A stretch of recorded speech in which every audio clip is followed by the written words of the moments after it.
Boom, ever onward tribe. I've told a story about this man before. I think if you haven't heard it, one of the great gifts of my career is that my first two leaders I worked for in the military, my first two commanding officers, were the best officer I ever worked for and the worst officer I ever worked for, which in many ways couldn't have been a greater gift. I knew exactly who I wanted to be, who I wanted to emulate, what type of leader I wanted to be, and equally important, I knew exactly who I didn't want to be. So that was a real gift. The one that I wanted to be, my teammates and I, the young guys at that new team, gave him the nickname or the moniker Father War. He is a community legend. Anyone that knows, as I tell these stories, that knows him, it'll bleed out who it is. I'll keep his name, to myself. But Father War was truly one of the greatest leaders I've ever worked for. The lessons I pull from my time with him can hardly be counted, but I'm going to share as many of them as I can because they've served me so well. When I was at my first command, this was pre 9/11. You would, right before your team or your, in that era, platoon was going to deploy overseas. So it's kind of pre-combat era. We're still doing really cool things in my team, Central and South America, counter-drug, counter-narcotic operations. You would do what's called an ORE back then, an operational readiness exercise. It's basically a bunch of war games that would take place over 3 to 5 days, and you're constantly getting hit and thrown curveballs and challenges put in front of you in all the myriad of skill sets we would need to be able to employ on the battlefield. It is a very intense week. You're constantly winning the day, you're failing. They put monkey wrenches into different systems, so you fail, they see how you respond. Very little sleep, you're getting after it. It's one of the true first times when you get through Hell Week in SEAL training, you're like, well, it'll never be worse than that. And then the instructor's like, that's why we do it. It will, and it does.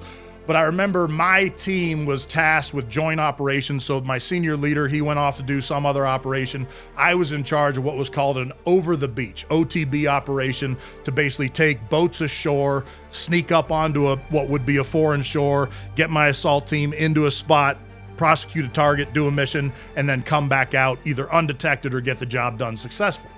Over the beach operations are bread and butter for SEAL teams. Very few units can actually come from the sea in that harsh environment to do those type of events.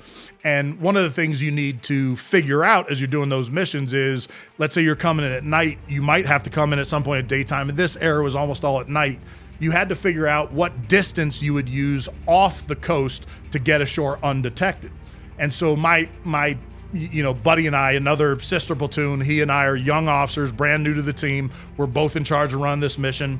And we pick about a mile offshore to kind of launch our boat, start our what's called infill or heading into the target. And then we'd come ashore and do our job. Target, everything goes great. We have a great night.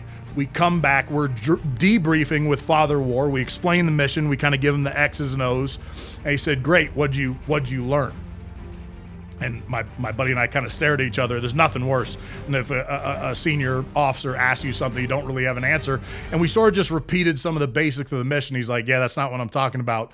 I want you to go do it again. But you were how far off the coast when you started? We said a mile. He's like, go 10 miles out. You're like, ooh. So now you got more gas, you got more things you need to deal with, higher seas, and you've got to launch from a farther distance to get ashore. We run the mission again. Only change was we go 10 miles out. We come in, we do the mission. Great success. We come back in. We're sitting in front of them. Both of us know we're going to get asked the question. Neither one of us have an answer. He said, what'd you learn now that you went further out? And we scratch our heads. We try and come up with something. He's like, nope, haven't figured it out yet. Double it. And we're like, sir? He said, 20 miles out. That's where you start the infill. Now we've got to use a different set of boats that can carry the smaller boats on top of them. So we've got to call a separate unit to come in with complexity, bring us part of the distance, then unload those boats, come ashore, do the job. Amidst that mission, I'm thinking to myself like, man, this was a lot easier at 10 miles and 1 mile. We get ashore, we get it done, we come back out, and then we're walking to his office, and something struck me in that moment as we did it. And I didn't share it with my buddy. I wasn't trying to, get huge accolades from Father War, but we sat down. He said, great, looks good. What'd you learn? I said, sir, I'm not sure if this is what you're looking for, but it was pretty obvious to me that, 1 mile, 10 miles, and 20 miles, obviously everything inside of 20 miles was so much easier, I couldn't believe it. I'm glad we went that far to do that drill so that I know anything with inside that distance is going to be a layup. It's going to be the easiest shot we could take. Big smile on his face. He said, okay, move on to air operations. You're done with Over the Beach. The thing that was cool about this moment is, one, I think I got the right answer, but two, is this idea of people ask why we push so hard in training, why the greatest fighters, competitors, athletes, thinkers work so hard to get good at their job. What you realize is, if whatever you're trying to achieve, if you push the threshold in training way beyond what you're going to need to do in the actual fight, everything within that fight gets easier.